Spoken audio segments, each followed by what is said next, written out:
Cricket से जुड़ी हर update के लिए हमारे all in one YouTube channel को सब्सक्राइब कीजिए और बगल के नोटिफिकेशन बेल को जरूर दबाएं। दोस्तों, अगर आप भी भारतीय टीम को वर्ल्ड कप जीतते हुए देखना चाहते हैं तो इस वीडियो को दिल से लाइक एक बार जरूर कर दे जाएं। दोस्तों, अक्षर पटेल की आज की दूसरे ओडीआई की इनिंग ने तहलका मचा कर रख दिया है। दोस्तों, भारतीय टीम ने 212 रन चेस कर लिए हैं वेस्ट इंडीज के खिलाफ। दोस्तों, दूसरे वनडे मुकाबले में पहली इनिंग में 311 रन लगाए थे वेस्ट इंडीज ने। इतने टारगेट का पीछा करते हुए 3 गेंदों पर 6 रनों की दरकार थी। अक्षर पटेल ने अगली ही गेंद पर यह छक्का लगाकर वेस्ट इंडीज के रोंगटे खड़े कर दिए।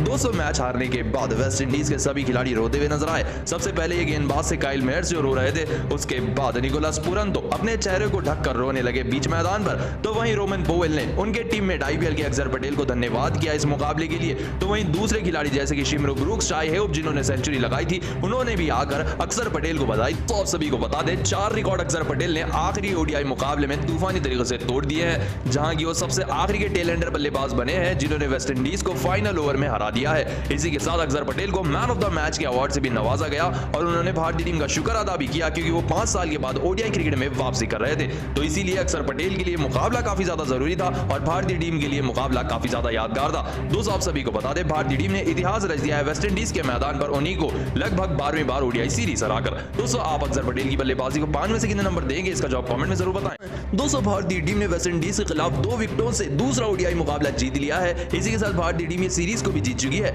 लेकिन इस मुकाबले में आखिरी ओवर एक और बार रोमांचक हुआ, जहां अक्षर पटेल ने अपनी तूफानी गेंदबाजी का जलवा दिखाया। आइए आपको बताते हैं आखिरी ओवर का पूरा रोमांच। आखिरी 6 गेंदों पर 8 रनों की दरकार थी भारतीय टीम को जीतने के लिए। 200 गेंदबाज से और कोई नहीं, काइल मेयर्स। ऐसे में जैसे ही अक्षर पटेल स्ट्राइक पर आ गए, काइल मेयर्स ने आखिरी ओवर की पहली गेंद डाली। 8 रन चाहिए थे 6 गेंदों पर। पहली गेंद अक्षर पटेल ने बल्ले को जोर से घुमाया, लेकिन गेंद हो गई डॉट, जिसके चलते अक्षर पटेल प्रेशर में आ गए और अब 5 गेंदों पर 8 रनों की दरकार थी। 200 की अगली गेंद सामने की तरफ के लिए अक्षर पटेल ने वो सिंगल लेना नहीं चाहते थे, लेकिन रन ज्यादा थे, इसीलिए उन्होंने किसी भी तरीके से सिंगल ले लिया। लेकिन अब स्ट्राइक पर आ गए थे मोहम्मद सिराज। दोस्तों, आप सभी को बता दें, मोहम्मद सिराज को जैसे ही अगली गेंद काइल मेयर्स ने डाली, तो मोहम्मद सिराज ने चतुराई भरा काम करते हुए स्ट्राइक सिंगल लेकर सीधा अक्षर पटेल को स्ट्राइक दे चलते अब 6 रन चाहिए थे जीत के लिए भारतीय टीम को 3 गेंदों पर। स्ट्राइक पर थे हमारे ऑलराउंडर जो कि अर्धशतक लगा चुके थे अक्षर पटेल।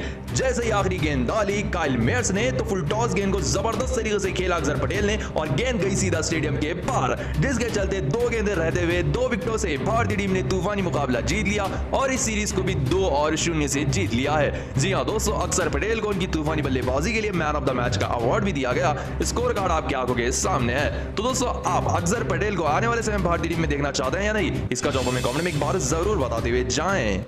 दोस्तों, ऐसे में पूरन और होप के बीच में पार्टनरशिप बड़ी हो रही थी, तभी शार्दुल ठाकुर की यॉर्कर गेंद को पढ़ने ही पाए निकोलस पूरन और इस तरीके से क्लीन बोल्ड होकर रह गए। दोस्तों, इस तरीके से निकोलस पूरन बोल्ड होकर रह गए। दोस्तों, तूफानी अर्धशतक की पारी खेल 74 रनों की तूफानी पारी खेल कर शार्दुल ठाकुर के हाथों कप्तान पूरन आउट हुए, लेकिन उनके बाद भी शाई होप की तूफानी बल्लेबाजी बरकरार रही और आखिरकार ही अपने शतक तक पहुंच ही गए। जी हां दोस्तों, इस वनडे श्रृंखला का पहला शतक लगाया वेस्ट इंडीज के पहले सलामी बल्लेबाज शाई होप ने और इतिहास रच दिया है मैदान पर। दोस्तों, आप सभी को बता दें, उनके साथ बल्लेबाजी करने आए थे रोमन पोवेल, लेकिन ये भी आते ही ताबड़तोड़ शॉट्स लगाने के चक्कर में ठाकुर की इस गेंद पर सामने खड़े ईयर को अपनी कैच से बैठे। दोस्तों, ये फिनिशर के रूप में आए थे, लेकिन अपना काम नहीं कर पाए। 13 रन बनाकर 10 गेंदों का सामना करते हुए रोमन पोवेल अपनी विकेट गवा बैठे। दोस्तों, फिलहाल शाई होप उनके बाद भी बल्लेबाजी कर रहे थे और शाई होप की तूफानी बल्लेबाजी बरकरार थी। उनके साथ रोमोरियो शेफर्ड आए थे मैच को फिनिश करने के लिए। ये भी तूफानी बल्लेबाजी कर रहे थे, शाई होप भी तूफानी बल्लेबाजी कर रहे थे।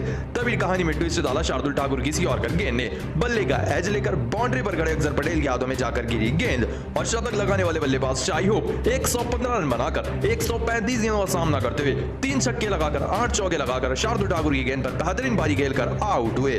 दोस्तों, इनके बाद मैदान पर आकिल हुसैन ने 6 रन लगाए और उनके साथ बल्लेबाजी कर रहे थे रोमोरियो शेफर्ड, जिन्होंने 15 रन लगाए, जिसी के साथ 50 ओवर पूरे हो गए वेस्ट इंडीज के और वेस्ट इंडीज ने अपने निर्धारित 50 ओवर में भारतीय टीम के खिलाफ दूसरे वनडे मुकाबले में 311 रन लगा दिए हैं। जी हां दोस्तों, 311 रन लगा दिए वेस्ट इंडीज ने 6 विकेट के नुकसान पर। ऐसे में इतने टारगेट का पीछा करने थे हमारी भारतीय टीम। एक और बार शुभमन गिल और शिखर धवन ने भारतीय टीम को शुरुआत दिलाई, लेकिन इस बार इन दोनों की शुरुआत ज्यादा बड़ी नहीं हो पाई। 250 रनों की साझेदारी तो ये दोनों कर बैठे थे और अपनी साझेदारी को आगे बनाने के सपने भी देख रहे थे।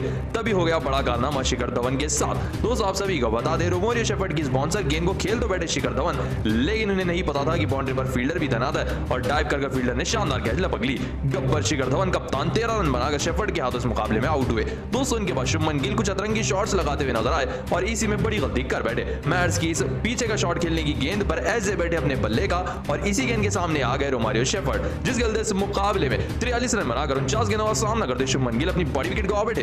दोस्तों उनके बाद बल्लेबाजी करने आए नंबर 4 पर सूर्य कुमार यादव। इनसे भी बड़ी उम्मीद थी भारतीय टीम को और ऐसा लग रहा था कि ये बड़ी पारी खेलेंगे, लेकिन ये भी फंस कर रह गए मेयर्स की इस गेंद पर इस तरीके से इनसाइड एज के चलते बोल्ड होकर रह गए, जिस गलते इस मुकाबले में सूर्य कुमार यादव मात्र 9 रन बनाकर 8 गेंदों का सामना करते अपनी बड़ी विकेट गवा बैठे। 203 विकेट गिर गए। उसके बाद सूर्य कुमार यादव के बाद संजू सैमसन आए और उनका साथ देने आए श्रेयस अय्यर। ऐसे में श्रेयस अय्यर और संजू सैमसन के बीच में बेहतरीन साझेदारी हो गई, जिसके चलते दोनों ने अर्धशतक से भी ज्यादा की साझेदारी निभा दी थी। दोस्तों आप सभी को बता दें इस साझेदारी को और भी बड़ा किया श्रेयस अय्यर ने अपने तूफानी अर्धशतक से। जी हां दोस्तों, एक और बार तूफानी अर्धशतक लगाया हमारे वाइस कप्तान भारतीय टीम के श्रेयस अय्यर ने। दोस्तों आप सभी को बता दें श्रेयस अय्यर ने 57 गेंदों पर अपना अर्धशतक पूरा किया, लेकिन इस पारी को वो और ज्यादा बड़ी पारी में नहीं बदल पाए। दोस्तों आप सभी को बता दें अल्जरीज जोसेफ की इस गेंद को पूरी तरह से मिस कर बैठे और एलबीडब्ल्यू आउट दे दिया अंपायर ने श्रेयस अय्यर को। लेकिन इसके बाद श्रेयस अय्यर ने रिव्यू लेने का फैसला किया, लेकिन रिव्यू में भी गेंद लग रही थी स्टंप्स पे, जिस गलते अंपायर ने आउट दिया श्रेयस अय्यर को। 63 रन बनाकर श्रेयस अय्यर अपनी बड़ी विकेट गवा बैठे। दोस्तों इनके बाद मैदान पर दीपक हुडा आए बल्लेबाजी करने के लिए। भारतीय टीम का स्कोर 190 के पार ले गए दीपक हुडा और संजू सैमसन। दोस्तों दीपक हुडा तो नए आए बल्लेबाजी करने के लिए, लेकिन संजू सैमसन ने इस मुकाबले में बेहतरीन अर्धशतकीय पारी खेली। संजू सैमसन ने बेहतरीन बल्लेबाजी की। दोस्तों दोनों ने मिलकर भारतीय टीम को जीत की गाड़ी को आगे बढ़ाया। ऐसे में संजू सैमसन अकेले योद्धा बनकर खेल रहे थे भारतीय टीम के, लेकिन संजू सैमसन से भी अर्धशतक लगाने के बाद हो गई गलती। दोस्तों इस तरीके से बैक साइड शॉट खेलकर सिंगल चुराने के लिए दौड़ पड़े संजू सैमसन और दूसरे एंड से इस तरीके से काइल मेयर्स ने डायरेक्ट हिट मारकर संजू सैमसन को रन आउट कर दिया, जिसके चलते 54 रन बनाकर 51 गेंदों का सामना करते संजू सैमसन आउट हुए। दोस्तों उनके बाद बल्लेबाजी करने आए मैदान पर दीपक हुडा, लेकिन ये भी ज्यादा देर मैदान पर टिक नहीं पाए। अकील हुसैन की इस गेंद पर बल्ले का एज ले बैठी गेंद और जाकर गिरी सामने हिडल वॉश के हाथों में, जिस गलते इस मुकाबले में दीपक हुडा 33 रन बनाकर 36 गेंदों का सामना करते अपनी बड़ी विकेट गवा बैठे। लेकिन उसके बाद वेस्ट इंडीज के लिए विलन बनकर आए हमारे अक्षर पटेल और आते ही ताबड़तोड़ बल्लेबाजी से चौके छक्के लगाना शुरू कर दिया। तूफानी बल्लेबाजी कर अपना बेहतरीन अर्धशतक ठोक दिया 30 गेंदों में अक्षर पटेल ने। सिर्फ यही नहीं, इन्होंने मैच को ऐसा फिनिश किया मानो रोंगटे खड़े हो गए वेस्ट इंडीज के। आखिरी ओवर में इस छक्का लगाकर वेस्ट इंडीज को इस मुकाबले से बाहर कर दिया और भारतीय टीम ने 2 विकेटों से तूफानी मुकाबला जीत लिया। जी हां दोस्तों, अक्षर पटेल ने 64 रनों की नाबाद पारी खेली सिर्फ 35 गेंदों में, जिसके चलते भारतीय टीम ने एक नामुमकिन मुकाबला जीत लिया। दोस्तों आप भारतीय टीम की जीत को 10 में से कितने नंबर देंगे, इसका जवाब हमें कमेंट में एक बार जरूर बताते हुए जाएं।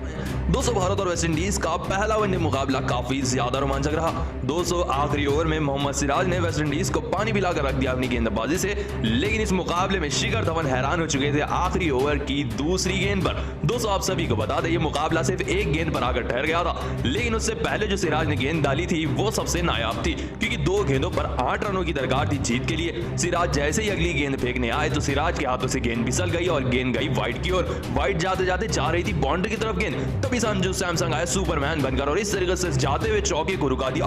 202 गेंदों पर 8 रनों की दरकार थी। अगर ये चौका चले जाता तो वाइड के 4 रन, 1 रन वाइड का मिल जाता और 5 रन मिल जाते, लेकिन संजू सैमसन ने सिर्फ वाइड पर इस गेंद को रोक लिया, जिसके चलते संजू सैमसन ने भारतीय टीम के लिए 5 रन बचाए।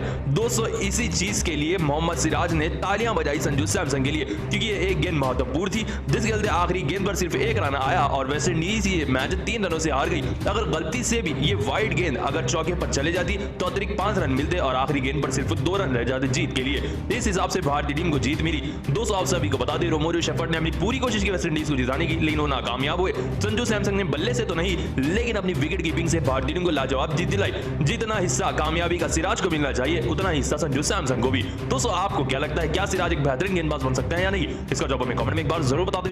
दोस्तों समाप्त हो चुका है भारत बनाम वेस्ट इंडीज का पहला ओडीआई मुकाबला। दोस्तों इस ओडीआई मुकाबले में अंतिम ओवर बेहतरीन रहा, जहां वेस्ट इंडीज भारतीय टीम के 308 रन के लक्ष्य का पीछा कर रही थी और वेस्ट इंडीज इतनी आगे निकल चुकी थी कि आखिरी ओवर तक ये मुकाबला आ चुका था। तो आइए आप सभी को बताते हैं आखिरी ओवर का पूरा रोमांच। दोस्तों आखिरी 6 गेंदों पर वेस्ट इंडीज को जीतने के लिए 15 रन चाहिए थे और स्ट्राइक पर थे ऑलराउंडर रोमियो शेफर्ड, जो कि तूफानी बल्लेबाजी कर रहे थे। तो वहीं उनके सामने भारतीय टीम ने आखिरी ओवर का जिम्मा दिया मोहम्मद सिराज को। आइए पहली गेंद के ऊपर बढ़ते हैं। तो अकील हुसैन स्ट्राइक पर थे, यॉर्कर इस गेंद को पढ़ नहीं पाए मोहम्मद सिराज की और पहला गेंद आउट आ गया।